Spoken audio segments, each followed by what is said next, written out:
ఎన్ని మార్లు చూసినా మరలా మరలా చూడాలనిపిస్తుంది సముద్రం. మరి అనేక మంది వీడియోలు ఫోటోలు తీసుకుంటూ ఉంటారు, ఫ్యామిలీలుగా కుటుంబాలుగా నిలబడి. అంతవరకు ఓకే, కానీ నీటిలోనికి వెళ్ళాలని సాహసం చేయాలంటే మాత్రం స్విమ్మింగ్ వచ్చి ఉండాలి, ఈత వచ్చి ఉండాలి. అలా లేని పక్షంలో సముద్రం నీటిలోనికి వెళ్ళకండి. సముద్రం చూడడానికి ఎంత సరదాగా ఉంటుందో అంతే ప్రమాదకరమైంది కూడా. సరదాగా సముద్రం చూడడానికి వెళ్ళిన వాళ్ళలో కొంతమంది నీటిలోనికి తెగించి వెళ్తారు, కొందరు రాకుండా శాశ్వతంగా కొట్టుకుపోయిన వారు కూడా ఉన్నారు. సముద్రం ఒడ్డుకి పగటి వేళ వచ్చిన దానికన్నా సాయంకాలం అయ్యేసరికి చాలా వరకు ఒడ్డు దాటి మరి వచ్చేస్తుంటాయి. చంద్రులో వచ్చే మార్పులు సముద్రం మీద దాని ప్రభావం ఉంటుంది. దీన్ని హై టైడ్స్ అంటారు. ఆటు పోటు అనే మాట మనం వింటాం.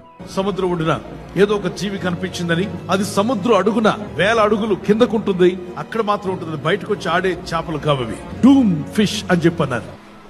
కెరటాలు రకరకాలుగా ఉన్నాయి. కొన్నిసార్లు సముద్రం ఒడ్డున రిప్ టైడ్స్ అనేవి ఏర్పడుతుంటాయి, రిప్ కరెంట్ ఏర్పడుతూ ఉంటుంది.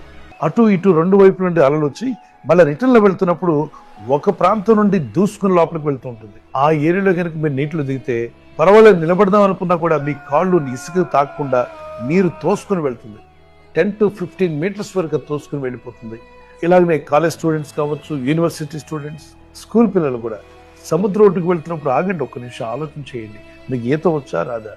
మీరు సముద్రంలో ఈదిన అలవాటు ఉందా లేదా? లేనప్పుడు సముద్రం ఒడ్డున నిలబడి ఫోటోలు తీసుకుని వచ్చేసేయండి, కానీ నీటిలో దిగే సాహసం చేయొద్దు. ప్రతి సంవత్సరం ఎంతో మంది సముద్రం చూడడానికి వెళ్లి వారి జీవితాలు పోగొట్టుకున్నట్టుగా న్యూస్ పేపర్స్ లో, న్యూస్ ఛానల్స్ లో, సోషల్ మీడియాలో అనేక సార్లు ఇట్లా వినబడుతూనే ఉంది. ఎప్పుడైనా ఎక్కడైనా నీటిలో పొరపాటున జారిపడ్డారంటే ఈ 2 చేతులు ఒక చేయి తర్వాత ఒక చేయి ఆడిస్తూ ఉండాలి. భయపడిపోయి ప్యానిక్ అయిపోయి స్పీడ్ గా ఆడించడం వల్ల ఎక్కువ టైర్డ్ అయిపోయి త్వరగా మునిగిపోయే అవకాశం ఉంది. కాబట్టి ఒక చేయి నీటిని కిందకి తోసేయడమే, ఒక చేతిని అన్న తర్వాత మరొక చేతిని. అప్పుడు మీరు తేలి ఉంటారు. ఏదో ఈత నేర్చుకోవాలి, స్విమ్మింగ్ నేర్చుకోవాలని ఏకంగా సముద్రంలో ఈత నేర్చుకోవడానికి వెళ్ళకండి, సముద్రంలో స్విమ్మింగ్ నేర్చుకోవద్దు. అందుకే స్విమ్మింగ్ నేర్చుకోవాలంటే స్విమ్మింగ్ పూల్ దగ్గర, స్విమ్మింగ్ నేర్పించే కోచ్ దగ్గరకు వెళ్ళి జాగ్రత్తగా నేర్చుకుని ఆ తర్వాత ఎలాంటి నీటిలో అయినా ఈదగలుగుతున్నాను అప్పుడు సముద్ర నీటిలోనికి వెళ్ళొచ్చు. ఎందుకంటే మీకు ఈదగలిగేటువంటి కెపాసిటీ ఉందని తెలిసిన తర్వాత చేయండి. పని ప్రమాదాలు పొంచి ఉన్నాయి, జాగ్రత్త పడండి. సముద్ర తీర ప్రాంతానికి వెళ్తున్న వారందరూ కూడా ఈ విషయాన్ని గుర్తుపెట్టుకోండి. మీ ఫ్రెండ్స్, స్నేహితులకు షేర్ చేయండి.